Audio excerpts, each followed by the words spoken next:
Hello दोस्तों, आप सभी का स्वागत है मेरे यूट्यूब चैनल में। आज हम पढ़ेंगे प्रबंध काव्य के दो उपभेद होते हैं। इसके पहले हम काव्य किसे कहते हैं, काव्य के कितने भेद होते हैं, ये हम पढ़ा चुके हैं। तो आज हम पढ़ेंगे महाकाव्य और खंड काव्य किसे कहते हैं। महाकाव्य, महाकाव्य में जीवन का अथवा घटना विशेष का सांगोपांग चित्रण होता है। यह विशिष्ट गुण युक्त बृहद आकार वाला ग्रंथ होता है। महाकाव्य में नायक के जन्म से लेकर जीवन पर्यंत तक का वर्णन होता है। महाकाव्य के प्रमुख लक्षण कौन कौन से हैं? महाकाव्य में 8 या उससे अधिक सर्ग होते हैं। नंबर 1 है महाकाव्य में 8 से अधिक सर्ग होते हैं। दूसरा नंबर है महाकाव्य का नायक धीरोदत्त गुणों से युक्त होता है। तीसरा नंबर, इसमें शांत, वीर अथवा श्रृंगार रस में से किसी एक रस की प्रधानता होती है। चौथा नंबर है महाकाव्य में धर्म, अर्थ, काम और मोक्ष की प्राप्ति होती है। महाकाव्य में धर्म, अर्थ, काम और मोक्ष की प्राप्ति होती है। पांचवा नंबर है इसमें अनेक छंदों का प्रयोग होता है। इसमें अनेक छंदों का प्रयोग होता है। इसके बाद दोस्तों, महाकाव्य कौन कौन से हैं और इनके रचयिता भी कौन कौन से हैं। तो रामचरितमानस के रचयिता तुलसीदास जी हैं, ये महाकाव्य है। साकेत, दूसरा नंबर है साकेत, मैथिली शरण गुप्त जी हैं। पद्मावत, मलिक मोहम्मद जैसी। कामायनी, जयशंकर प्रसाद। प्रिय प्रभाष, अयोध्या सिंहोपाध्याय हरिऔध जी हैं। इसके बाद है छठवां नंबर है कुरुक्षेत्र, रामधारी सिंह दिनकर, ये महाकाव्य हैं।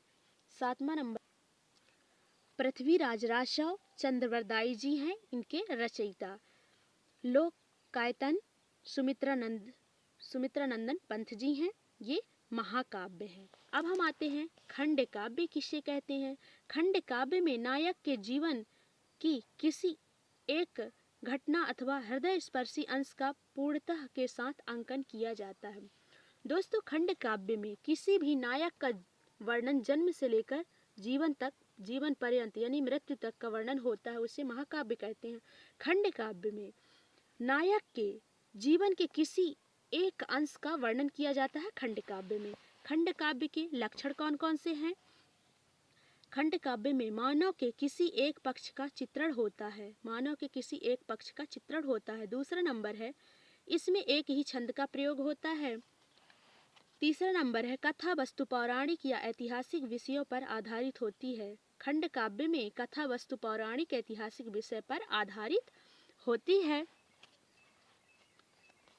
चौथा नंबर है श्रृंगार व करुण रस की प्रधानता होती है। श्रृंगार व करुण रस की प्रधानता होती है। पांचवा नंबर है इसका उद्देश्य महान होता है।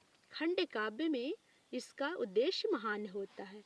अब हम आएंगे खंड काव्य कौन कौन से हैं तथा इनके रचनाकार भी कौन कौन हैं। नंबर 1 है पंचवटी। पंचवटी के रचयिता हैं मैथिली शरण गुप्त। रश्मि रथी रामधारी सिंह दिनकर जी हैं। सुदामा चरित नरोत्तम दास जी हैं। पार्वती मंगल तुलसीदास। हल्दी घाटी का युद्ध राम नारायण पांडे।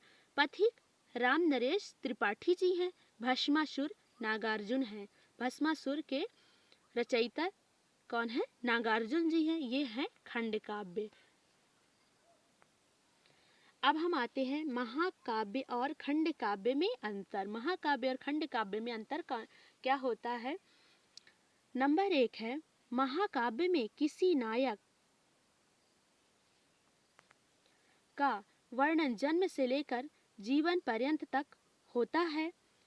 खंड काव्य में, महाकाव्य में दोस्तों किसी नायक का वर्णन जन्म से लेकर जीवन पर्यंत तक होता है, लेकिन खंड काव्य में नायक के जीवन के किसी एक पक्ष का वर्णन होता है। दूसरा नंबर है महाकाव्य में नायक उत्तम महान होता है। महाकाव्य में नायक उत्तम या महान होता है। तो खंड काव्य में कथा वस्तु पौराणिक या ऐतिहासिक विषय पर आधारित होती है। तीसरा नंबर है महाकाव्य में श्रृंगार तथा वीर शांत रस में से किसी एक रस की प्रधानता होती है। महाकाव्य में श्रृंगार, वीर, शांत, इन तीनों रस में किसी एक की प्रधानता होती है। खंड काव्य में श्रृंगार व करुरस की प्रधानता होती है। चौथा नंबर है, इनमें अनेक छंद का प्रयोग होता है। इनमें अनेक छंद का प्रयोग होता है। खंड महाकाव्य में अनेक छंदों का प्रयोग होता है, लेकिन खंड काव्य में एक ही छंद का प्रयोग होता है। खंड काव्य में एक ही छंद का प्रयोग होता है। तो दोस्तों, ये वीडियो आपको कैसा लगा आप हमें कमेंट के माध्यम से जरूर बताएं। धन्यवाद।